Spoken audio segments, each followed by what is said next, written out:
का गुस्सा उसकी आंखों में साफ साफ दिख रहा था। अबे ओ, रुक, जाता कहाँ है? अनिका ने विहान को रोकने या फिर शांत करने की कोई कोशिश नहीं की। शायद वो भी इस तमाशे को एंजॉय करना चाहती थी। नक्श ने पहले तो अनिका के सामने विहान का भांडा फोड़ा और उसे पूरी तरह से एम्बैरस किया। उसके बाद नक्श ने अपनी ही बीवी को सलाह भी दे डाली, जो पिछले 2.5 सालों में उसने पहले कभी नहीं दी थी। लेकिन अनिका की खरी खोटी सुनने के बाद अब नक्श कोई बात नहीं करना चाहता था। नक्श का ये एटीट्यूड विहान से बर्दाश्त नहीं हुआ और उसने अपनी चाल बढ़ाते हुए नक्श का पीछा किया। अरे भाग कर रहा है, बहरा है क्या?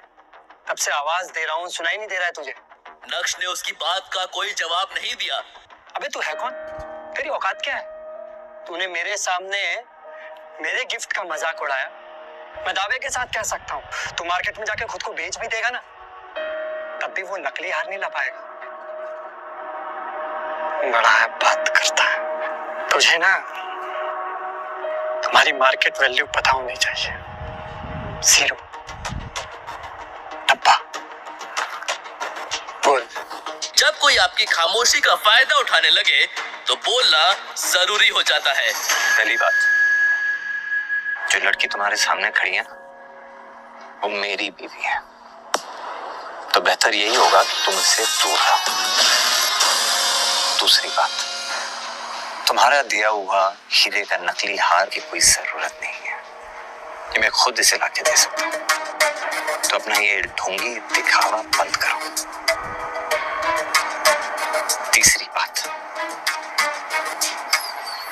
किसी खुद की जेब में नोट नहीं होते, वो चिल्लत बजा के दिखावा नहीं करते। और एक बोनस बात, दोबारा इस पेन को टच किया ना तो मैं तेरा हाथ तोड़ दूंगा।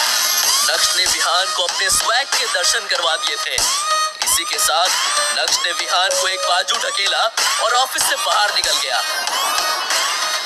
नक्श के वहां से जाने के बाद कुछ देर तक विहान वहीं खड़ा रहा, लेकिन इतनी बेइज्जती होने के बाद वहां रुकने का कोई सेंस नहीं था।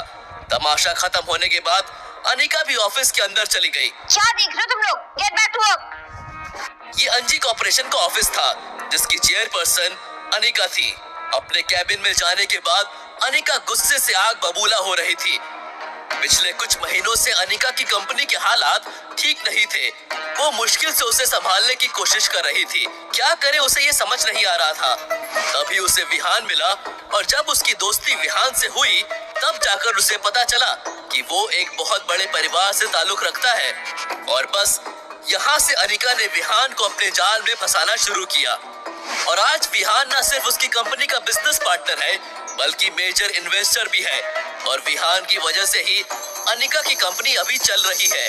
इस कंपनी के सारे लॉसेस विहान ही बेयर करता है और अनिका को इसकी बहुत जरूरत भी है। अनिका का विहान से दोस्ती करना कोई आसान काम नहीं था। कितने पापड़ बेलने के बाद वो उसके करीब आ रही थी। सब ठीक चल रहा था, सब कुछ अनिका के प्लान के मुताबिक हो रहा था, लेकिन नक्श ने आकर आज सब कुछ बिगाड़ दिया। जो लड़की तुम्हारे सामने खड़ी है ना, वो मेरी बीवी है। क्या जरूरत थी उसे विहान को ऐसा कुछ कहने की? हार भले ही नकली था, लेकिन ये सब कहकर उसका ईगो हर्ट करने की क्या जरूरत थी? अब पता नहीं वो उसकी कंपनी में अपना पैसा इन्वेस्ट करेगा या नहीं। अगर वो आज नक्श को अपने साथ नहीं लेकर आती तो अभी विहान उसके साथ बैठा होता। अंजी कॉर्पोरेशन के ऑफिस से बाहर आकर नक्श काफी खुला खुला महसूस कर रहा था और नक्श इस शुरुआत को बरकरार रखना चाहता था। तभी अचानक से नक्श का फोन बजा और जब उसने स्क्रीन पर अपने दादाजी का नाम देखा तो उसके चेहरे पर चालाकी वाली मुस्कान आ गई थी। Mister Bhanushali, what a coincidence. मैं भी आपको फोन ही करने वाला था और देखिए आपका फोन आ गया। अच्छा नक्श बेटा, तुम्हें अपने दादाजी की याद आ गई? अच्छा मजाक कर लेते हैं दादाजी। आपने मुझे फोन किया तो जरूर कुछ इम्पोर्टेंट काम होगा। वैसे मैं भी आपको एक बहुत ही खास काम के लिए फोन करने वाला था। ठीक है, तो काम की बात कर लेते हैं। अगले हफ्ते तुम भानुशाली ग्रुप के नए सीईओ की कुर्सी पर बैठने वाले हो, तो मैंने तुम्हारी ये खास आदमी से मीटिंग फिक्स की है। एड्रेस तुम्हें व्हाट्सएप कर दिया है, तो तुम मुझसे कल मिल लेना।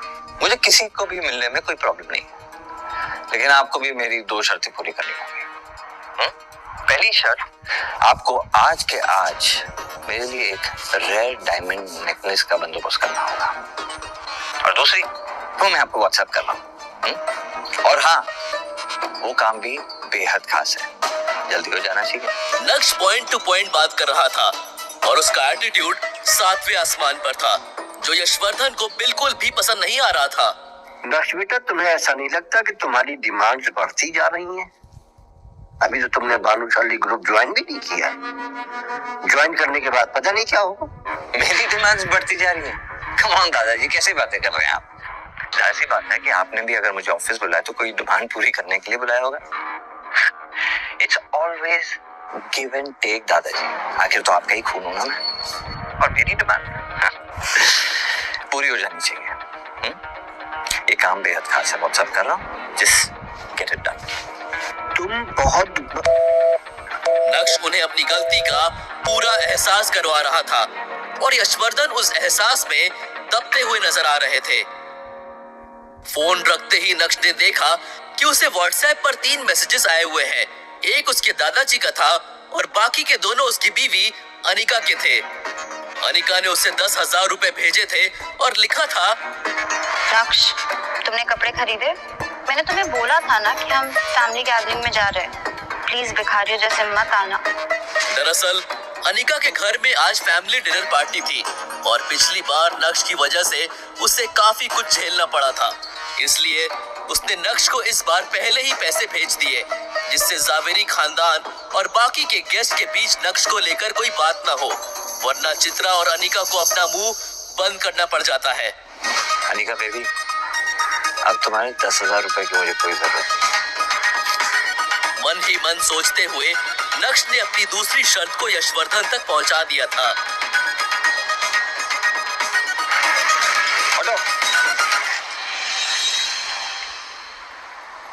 भाई साहब, golden domain society. Golden domain society Surat की ही नहीं बल्कि गुजरात की सबसे लग्जरियस सोसाइटीज में से एक थी और इस सोसाइटी से पूरे सूरत की खूबसूरती को नापा जा सकता था। दरअसल यही वो जगह थी जहां नक्श के दादाजी ने आज उसकी एक सीक्रेट मीटिंग फिक्स की थी, लेकिन नक्श किससे मिलने जा रहा है इस बात की उसको कोई जानकारी नहीं थी। उसने सोचा ही नहीं था कि जिस इंसान से वो मिलने आया है वो कोई और नहीं बल्कि उसका चाचा दर्पण भानुशाली होगा। ये जानकर नक्श अपने चाचा से बिना मिले ही वहां से जाना चाहता था, लेकिन तभी अचानक से उसके कान में एक आवाज सुनाई पड़ी, नक्श,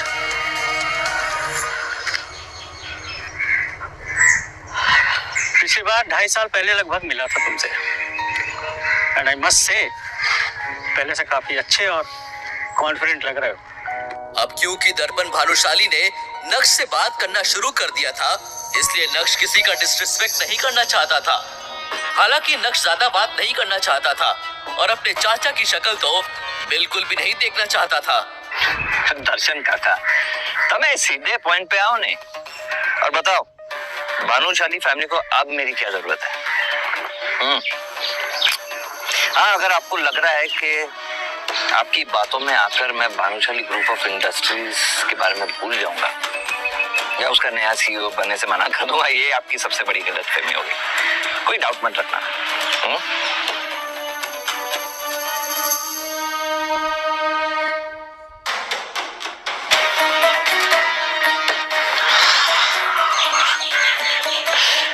क्यों दर्शन काका, शायद आप ये बात भूल रहे हैं कि आप मुझे ज्यादा परेशान करना अफोर्ड नहीं कर सकते, क्योंकि अब भी खेतान एंटरप्राइजेस के शेयर्स मेरे नाम पे हैं। ये शेयर्स तो आप जानते हैं ना, जो आपने दादाजी और पापा को लेने से मना किया था। और ये शेयर्स आपके लिए कितने इंपॉर्टेंट है और भानुशाली ग्रुप ऑफ इंडस्ट्रीज के लिए कितने इंपॉर्टेंट है अच्छी तरह जानते हैं। तो दर्शन काका, अगर मुझे गलती से भी कुछ हो गया ना, तो जो कुछ भी आप चाहते हैं मुश्किल से मिल पाएगा, शायद कभी भी नहीं। तो आइंदा मुझे रोकने की कोशिश मत करना। भानुशाली ग्रुप ऑफ कंपनीज पूरे गुजरात में एक बड़ा नाम था। छोटे से बड़ा हर बिजनेसमैन को भानुशाली ग्रुप की सारी जानकारी थी।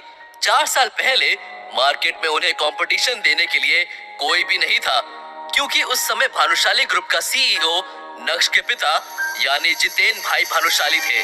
जितेन भाई को बिजनेस की सारी एबीसीडी पता थी और यही वजह थी कि उन्होंने खेतान एंटरप्राइजेस के 40% शेयर्स खरीद लिए थे। उन्हें पता था कि आगे का मार्केट कैसी करवट लेगा और वो उसका पूरा फायदा उठाना चाहते थे। लेकिन ये बात दर्पण भानुशाली और यशवर्धन भानुशाली को पसंद नहीं आई और बिना कुछ सोचे समझे उन दोनों ने मिलकर जितेन भाई भानुशाली को भानुशाली ग्रुप से बाहर का रास्ता दिखा दिया। जितेन भाई के जाने के बाद नक्श के चाचा दर्पण भानुशाली ने भानुशाली ग्रुप के सीईओ की कुर्सी संभाल ली।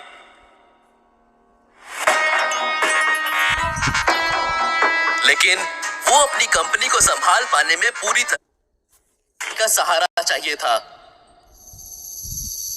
और जब उन्हें पता चला कि जितेन भाई के खरीदे हुए शेयर्स आज मार्केट में तहलका मचा चुके हैं, तब भानुशाली खानदान को नक्श की याद आई। अब आप लोगों को पता चल ही गया होगा कि नक्श के अंदर ये पावरफुल चेंजेस क्यों और कैसे आ रहे हैं। जी हाँ, नक्श के दोनों हाथ घी में जो हैं और अब नक्श से कोई मुकाबला भी नहीं कर सकता है। नक्श की बात सुनकर उसके चाचा दर्पण एकदम शॉक्ड रह गए थे। उन्होंने सोचा नहीं था कि नक्श को खेतान एंटरप्राइजेस के बारे में सब कुछ पता होगा। वो नक्श को कच्चा नींबू समझ रहे थे और नक्श निकला पका हुआ बादाम। अब उनके पास नक्श से उलझने के लिए कोई वजह नहीं थी। गोल्डन डोमेन सोसाइटी से बाहर आने के बाद जब नक्श ने अपना फोन चेक किया तो उसके व्हाट्सएप पर उसके एक दोस्त का मैसेज था। अबे तू कहाँ रह गया? आ रहे हैं ना, लेट मत कर। आखिर नक्श कहाँ जाने वाला था? नक्श के किस दोस्त की एंट्री होने वाली है? क्या नक्श आज जावेरी खानदान का फैमिली डिनर अटेंड नहीं करेगा? अगर नहीं तो उसके बाद अनिका और चित्रा का क्या रिएक्शन होगा?